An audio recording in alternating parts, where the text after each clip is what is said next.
सबसे पहले तो भारतीय जनता पार्टी के लोगों को जीत मिली है, उन्हें बधाई। और आशा करता हूं कि जो जनादेश दिल्ली की जनता ने उन्हें दिया है उसकी वो प्रतिपूर्ति करेंगे और वे सब आम आदमी पार्टी के लाखों करोड़ों कार्यकर्ता जो अन्ना आंदोलन से आए, जिनके बहुत ही निश्चल निष्पाप और बड़े भारत की राजनीति को बदलने के सपने की हत्या एक निर्लज्ज, नीच, मित्रहंता, आत्ममुग्ध और चरित्रहीन व्यक्ति ने की, उसके प्रति तो क्या संवेदना। दिल्ली को उससे मुक्ति मिली और मैं ये जानता हूँ कि अब जो आम आदमी पार्टी में लोग बच गए थे सत्ता के लोभ में, लालच में, पदों के लिए, उस पैसे के चक्कर में, वे सब भी अब वापस जाएंगे, लौटेंगे, कुछ अपने व्यवसायों में लौटेंगे, कुछ पार्टियों में चले जाएंगे और पतन यहाँ से प्रारंभ हुआ है उन लोगों का।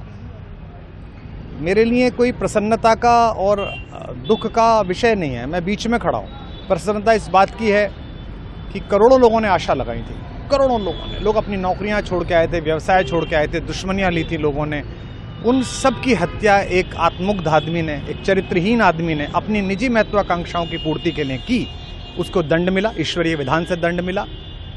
प्रसन्नता इस बात की भी है कि न्याय हुआ। आज जब कहना नहीं चाहिए लेकिन आज टीवी पर जब जंगपुरा का निर्णय आया और सामने दिखाई दिया कि मनीष हार गया, तो सदा तटस्थ रहने वाली और राजनीति से विरत रहने वाली मेरी पत्नी जो है, उसकी आंख में आंसू आ गए, वो रोने लगी। क्योंकि उसी से उसने कहा था कि अभी तो है ताकत, और उसने कहा था भैया ताकत सदा तो नहीं रहती। तो ये अहंकार आशा करता हूँ अगले लोग नहीं करेंगे, जो बाकी दल है वो नहीं करेंगे, इससे सबक लेंगे। और दिल्ली के नागरिकों को मैं अच्छे शासन के लिए बधाई देता हूँ। अब भारतीय जनता पार्टी अपने नेतृत्व में सरकार बनाकर दिल्ली के जो दुख थे पिछले 10 वर्ष के, उन्हें दूर करे।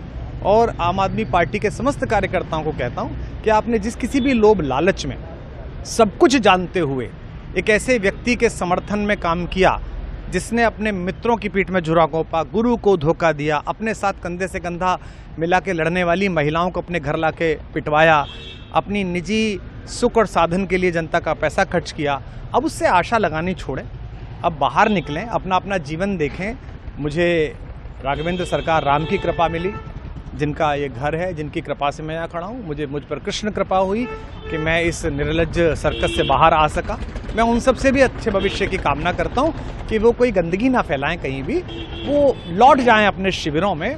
जिस तरह माधव को, कृष्ण को दूत देखकर भी भरी सभा में अट्टहास करने वाला दुर्योधन जो ये कहता था सुचिग्रम नैव दास्यामि बिना युद्धे न केशवः, बिना युद्ध के 5 गांव भी नहीं दूंगा, आज वो अपनी सीटों के लिए तरस रहा है।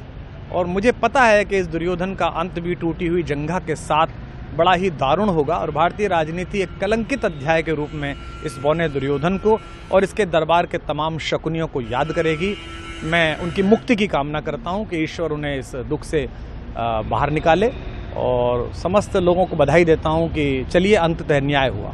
सर, बात करें दिल्ली के चुनाव या यूपी के उपचुनाव मिर्जापुर को लेकर, चुनाव आयोग पर तमाम तरह के आरोप लगाए जा रहे हैं। अखिलेश यादव ने कल कहा कि वहाँ उपचुनाव में मिलकर, ये राजनीतिक विषय है, इस पर मैं राजनीतिक कार्यकर्ता नहीं हूँ, तो इस पर मेरी टिप्पणी शोभनीय नहीं है, वो आपस में सब जाने। लेकिन दिल्ली के चुनावों को लेकर एक मिश्रित प्रतिक्रिया है। दुख है कि अन्ना आंदोलन से एक ऊर्जा जो पैदा हुई थी, जिससे देश में एक सकारात्मक बदलाव हो सकता था, एक वैकल्पिक राजनीति हो सकती थी, उसकी हत्या एक अहंकारी आदमी ने, एक आत्ममुग्ध और असुरक्षित आदमी ने कर दी।